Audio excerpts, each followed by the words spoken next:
बिस्मिल्लाहिर्रहमानिर्रहीम अस्सलाम वालेकुम वरहमतुल्लाहि वबरकातुहू। मैं आज़म दर्द, आप मेरा यूट्यूब चैनल देख रहे हैं, सुन रहे हैं आज़म दर्द ऑफिशियल। पाक भारत टाकरा, जी जनाब, बहुत बड़ा मैच होने वाला है और जनाब शायकीन के दिल जो हैं वो इस वक्त धड़क रहे हैं, फड़फड़ा रहे हैं। इंशाअल्लाह कामयाबी कदम चूमेगी, पाकिस्तान सुरखरू होगा इंशाअल्लाह। दुआ गो हैं कि अल्लाह रब्बुल इज़्ज़त हमें कामयाबी से हमकिनार करे।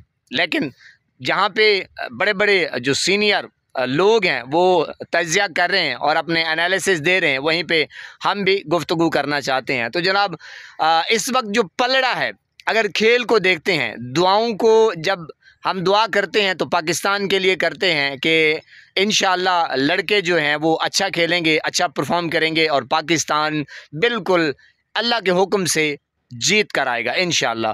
तो वहाँ पे जो टीमें हैं उनका खेल भी देखना पड़ता है। ज़ाहिर है, अब हम अगर भारत को देखते हैं तो भारत का जो पलड़ा है वो इस वक्त, यानी कि उनकी बॉडी लैंग्वेज को देखते हुए, उनकी कारकर्दगी को देखते हुए, जब वो मैदान में आते हैं सारी यानी कि सिचुएशन को भांपते हुए, जांचते हुए, तो उसका पलड़ा कहीं हल्का सा भारी है।